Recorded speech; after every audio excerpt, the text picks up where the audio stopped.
Hi everyone, it's John from What Up and welcome back to another video. Now, this will be my Easter egg video for episode 8, that's the season finale of Sony and Amazon's Wheel of Time show.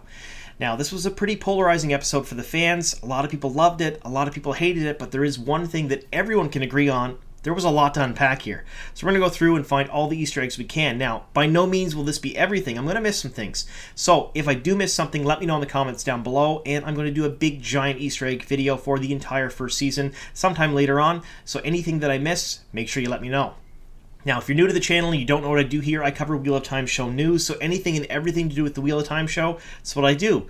News, leaks, rumors, pictures, videos, castings, and I break down all of the episodes and give it reviews and all kinds of other stuff too.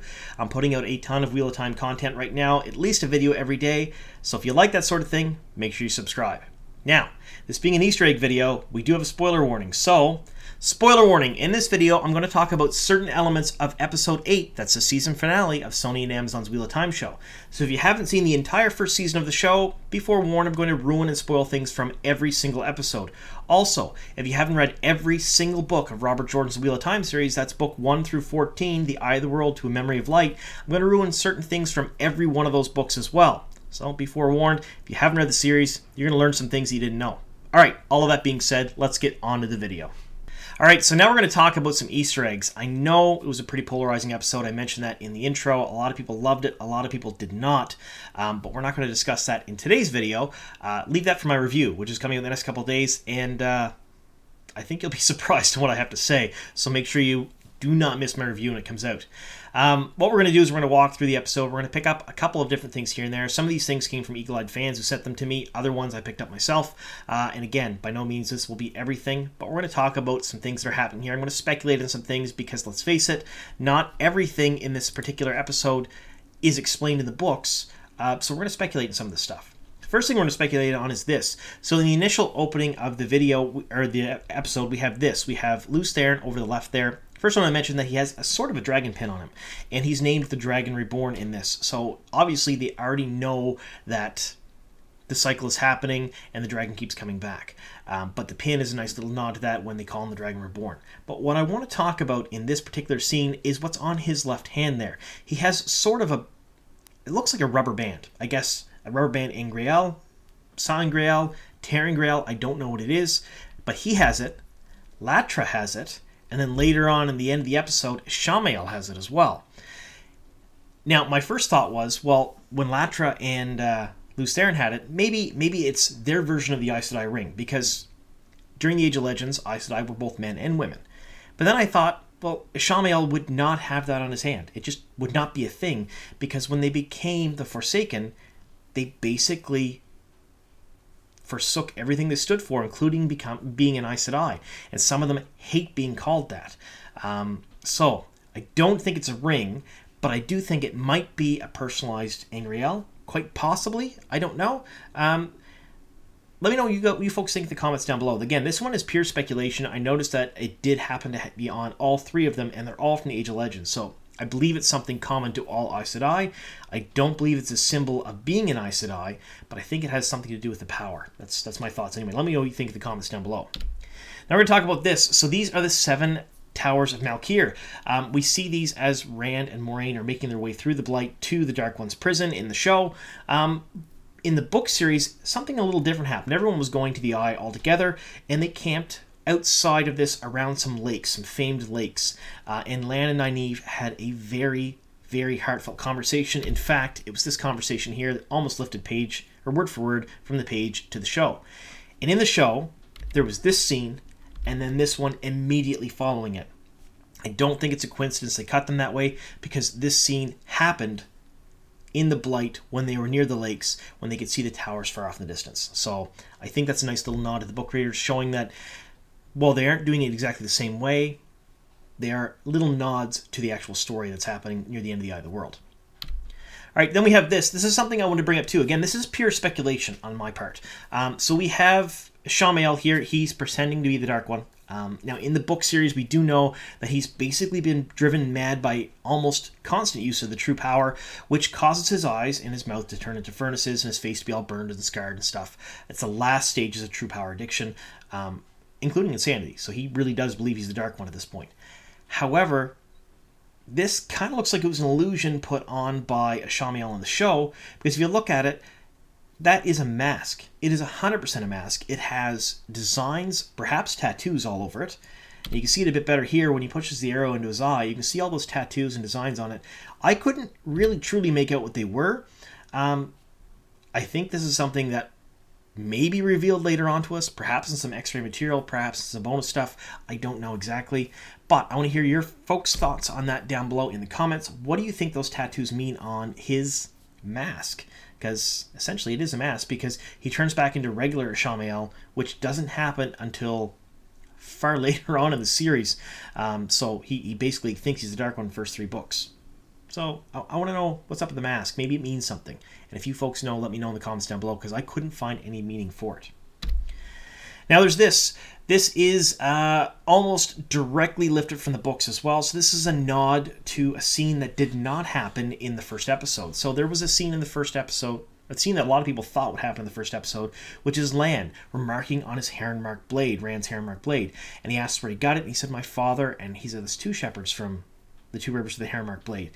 That scene is almost played out word for word here, but it's in the Blight talking to Ishamael in a dream. So again, it wasn't included in the show in the first episode, but it's still happening. It's just a little nod to that further on in the finale.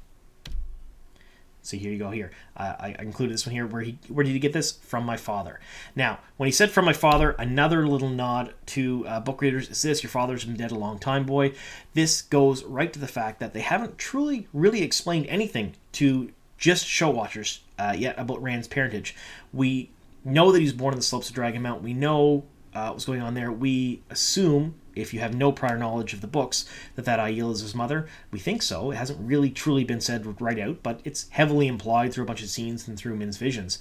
But there was no talk of his father. Now, his father was a clan chief, and I covered this in another video a while ago of the Tear Ale, and I pronounced that wrong. I'm going to pronounce things wrong. Aiel. It's going to happen. It's just the way things are when I'm talking like this. This is a little nod to that for the book readers. So again, they didn't mention it in the show whatsoever, but this is a small nod that, yes, his parentage is basically staying the same, which is kind of cool. All right, so then we have this. This is a sign grail that Moraine gives Rand. Now, she tells him it's attuned to males, to male channelers, and that thousands of male channelers basically gave up their power to create this. I'm not sure what that means, but it does have something akin to the little Angreal that he carries around in his pocket in the book. So he finds it in the Stony Tear. He carries it around for most of the series. He has it in his pocket. This one here doesn't exactly fit that description, but it is similar in such a sense that I think this was a nod to the one that he always carries with him at all times. And maybe he'll find it later on this is not a Sa Angreal, or perhaps they're going to do away with Angreal and just have Sa Angreal. I have no idea, but this is, I think, a little nod to that. And we have this. So if you folks remember, during the Eye of the World, while they're all in the Blight, the very first battle they fight is against the trees themselves. Basically, the forest comes alive and tries to pull them off their horses and eat them. They're pretty scared of Perrin because he's growling. He has a big axe. Moraine's throwing fireballs around and stuff. We don't have that here, obviously, because it's just Moraine and Rand going towards the Dark One's prison. However, we do have a scene where you hear some groaning, some growling, some creaking, and a log falls. So you have Rand drawing his bow, Moraine readying herself with the power to fight something, and my initial thoughts watching the episode was, come on, tree monsters. And it didn't happen, but a tree fell, and I think that was kind of a funny nod to people who've read the books, that they know that scene is there, and they're kind of including this. It's my guess, anyway. All right, so then we have this. I included this for no other reason than we can say some Robert Jordan curse words. I'll bloody skin them myself and burn their goat-kissed hides. That's Uno. Of course we're getting Uno curse words in this show. Absolutely love it. One of the best parts of the show.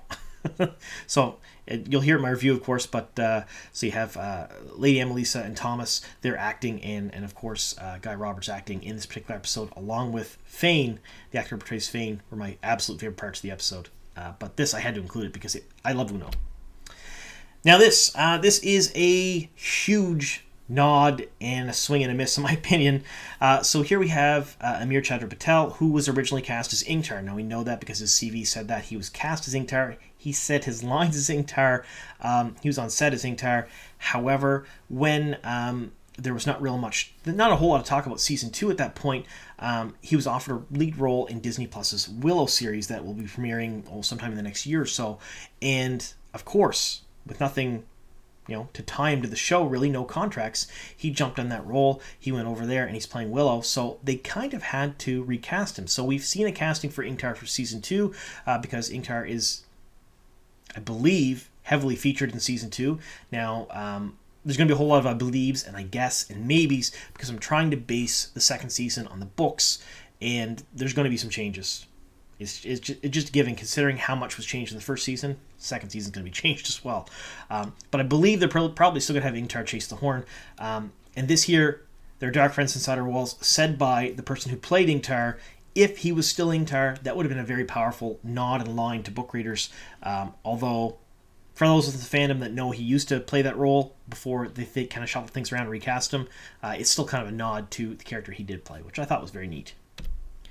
Now this is the ancient symbol, the Aes Sedai. So you have the Dragon's Fang and the Flame of Tar-Valon. Essentially, they called this the Eye. So this was the Eye of the World in the show. And when they talked about this, it was sort of implied that this itself was the Eye and nothing else. So I wanted to show this here now before we get into another picture of it in a few minutes that was pretty important and maybe not a super Easter egg, but something that I think we should talk about.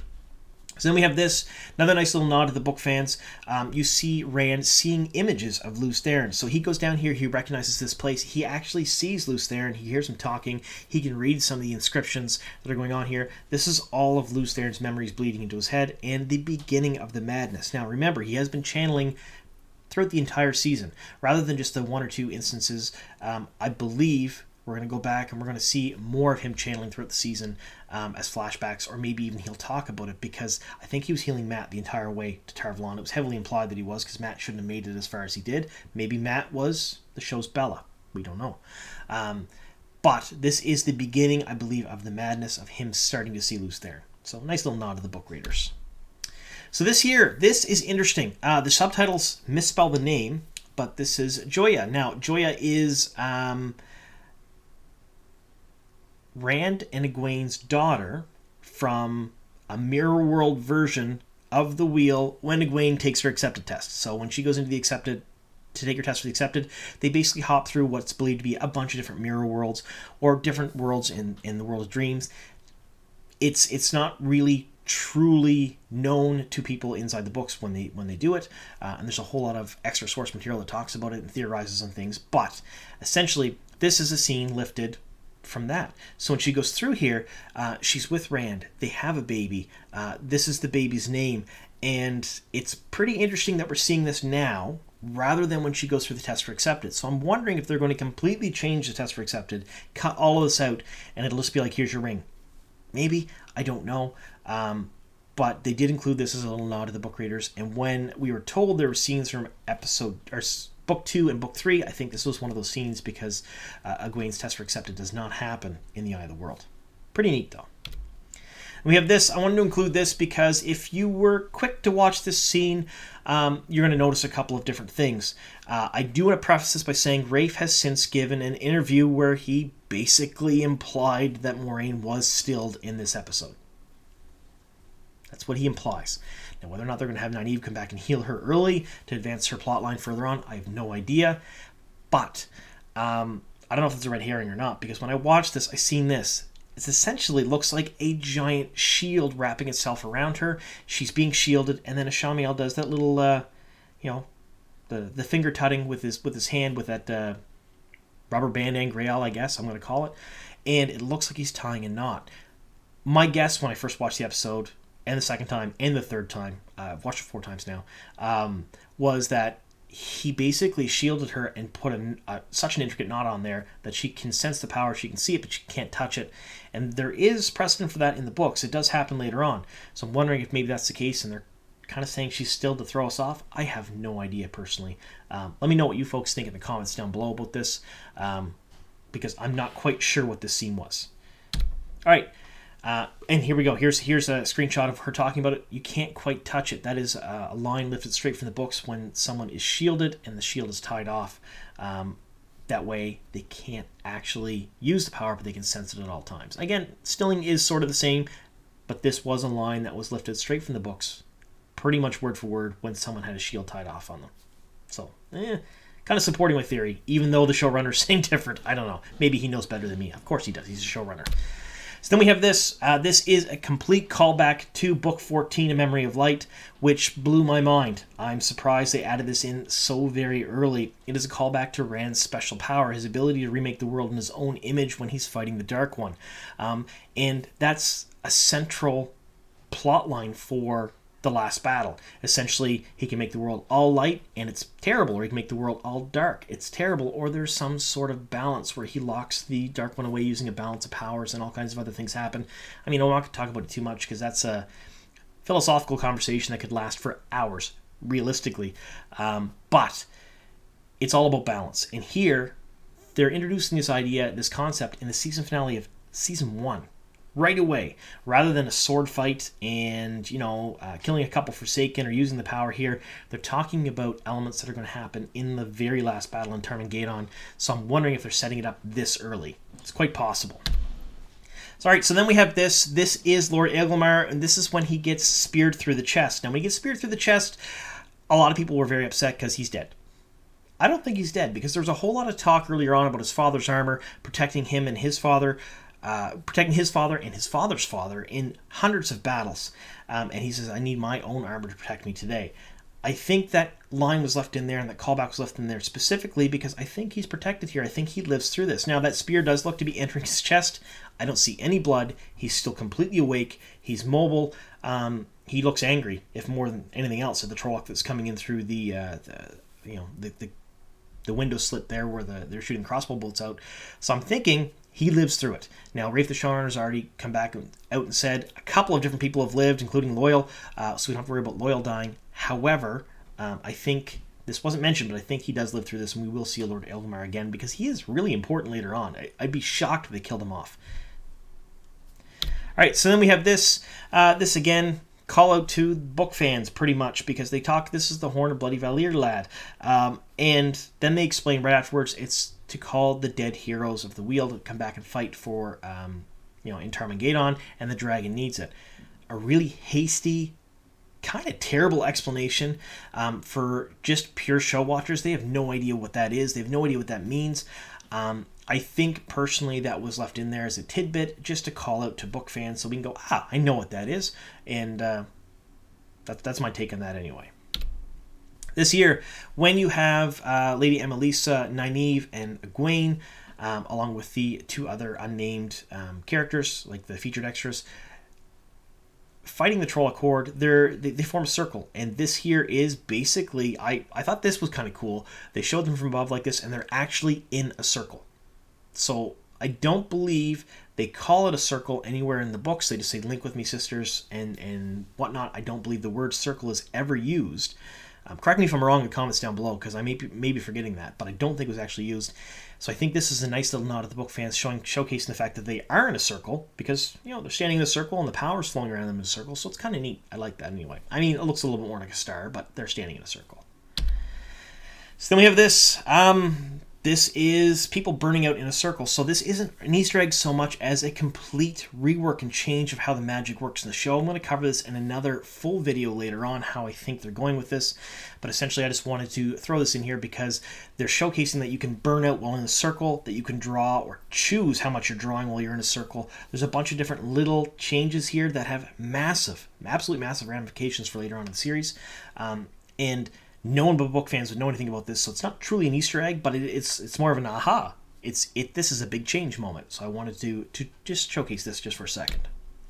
So we have this. This is when Rand uses the Sangreal with his newfound power, and he destroys, and I'm going to use air quotes here, he destroys, I got to get in frame, the Dark One.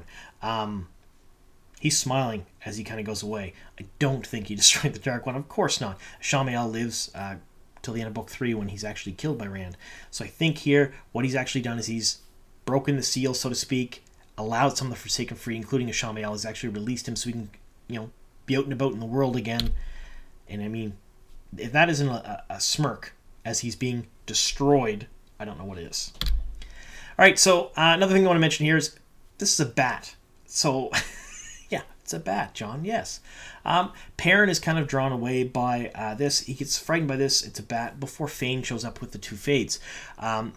There's been a bunch of little call-outs to bats in the series so far, but we haven't seen Drehakar. Now, Drehakar are a bat-like shadow spawn, so I think this is a little nod to the fans saying that, well, the Drehakar aren't here, we haven't seen them yet, we haven't really forgot about it because this is a scene where we see some shadow spawn. We've seen bats and other elements in some of the dreams and stuff like that where they replace the rats from the book with bats. I think those are little small call-outs to the fact that they're still there, they exist. Don't worry about it, they're coming soon. Or they could be a complete and utter reach on my part. Let me know in the comments down below. And again, I mentioned earlier, the seal is broken. So this thing here is the seal. So in the books, the seal, the size of someone's hand. You can hold it in two hands easily. And they're made of, heartstone. So it can't be broken. The power makes it stronger. This showcases a giant seal. This thing is the size of a small room. So I think this here is the seal of the Dark One's, one of the seals of the Dark One's prison. And I'm kind of getting the, Legend of Zelda vibes here. We've got to go to different temples and smash the seals in different temples. It's going to be interesting to see how many seals they're going to show us, what they're going to do with them, because it's not something that he can hold in his hand, at least so far as we've seen yet anyway. I believe this is the seal to the Dark One's prison because Lan and Moraine do talk about it later on, holding a chunk of it, saying it can't be broken. So maybe he's going to go to the Water Temple and the Wind Temple and the Fire Temple. I have no idea. That's kind of a funny joke. Maybe not so funny. But definitely a major change, but I think this is the seal to the Dark One's prison. And then this is our final Easter egg till we get to the end cap of the show. This is Perrin. Fane comes and essentially kills Lord Yokota. I'm going to say Lord Yokota's dead. He's the guy who originally played Ingtar. Wounds Uno. Now, we know Uno's in Season 2. He's been cast as a recurring character for Season 2 as well, so I don't think Uno's dead. We know he's only wounded Loyal, which is a big change to how the Ruby Hilted Dagger works. So obviously he doesn't poison people and kill them immediately with corruption, because Rafe Judkins, the showrunners, come right out and said, don't worry, Loyal's not dead, which I found that a little strange. Less than 12 hours after the episode drops, he does an AMA and he ruins one of the cliffhangers. I mean, a lot of people were talking about it. It did what it was intended. There was a lot of talk. We could have spent an entire year talking about this and debating it, but he let us know within 12 hours. So there's that. But Perrin's pretty upset here, of course, with Fane and the two Fades, so he picks up an axe. Finally, he has an axe. It's not a woodcutter's axe that he had in the first episode of the season. This is an actual half-moon axe, and I think this may be his axe for the rest of the series, and this is where he chooses the axe over the hammer, quite possibly, because there's been a whole lot of acceleration of people's storylines in certain aspects. I think this is that. Now we're going to talk about this. This is the end cap of the show, the Seanchan. Now, the Seanchan come from across the ocean, and of course they're going to conquer everything. Really, really good end cap to the show. I liked this. If this was the only cliffhanger, I would have been a lot happier. But what I want to focus on here, and this is something that even Brandon Sanderson had mentioned, the author of the last couple of books, The Wheel of Time. They removed the collars. They didn't tell me they're getting rid of the collars. There's no collars. There's nothing there. So what they have looks to be a pacifier, a ball gag. I have no idea. It is certainly very dehumanizing and very scary looking, but again, I want to showcase this here because it is completely different from what I expected to see. And we'll do a differences video later on for the entire season. We'll talk about that too. But this is something, when they're coming in here, 100%, like a little bit different. Also, their armor, they're supposed to look like bugs. I guess how you can see, they kind of look like bugs in the background there. Maybe these are the Death Watch guards. I have no idea. I want to hear your thoughts down below in the comments. I want to show these pictures here because I want to hear what you folks think about the Seanchan, about the new and improved Adams they're wearing, and the Death Watch guards, or perhaps just regular guards, the Imperial guards in the background. I have no idea. Let me know what you folks thought of this. Also, again, if I missed any Easter eggs for the episode, which I probably did, let me know in the comments down below. Send me an email. Talk to me on Twitter or Instagram, any of those platforms at all. Let me know about them. I'll add them into my big Easter egg video that I'm working on right now. And don't forget to stay tuned to the channel. Make sure you're a subscriber because my review video is coming out soon, and it's going to be a doozy. All right. Thank you so very much for sticking with me here to the very end. Here's to many more.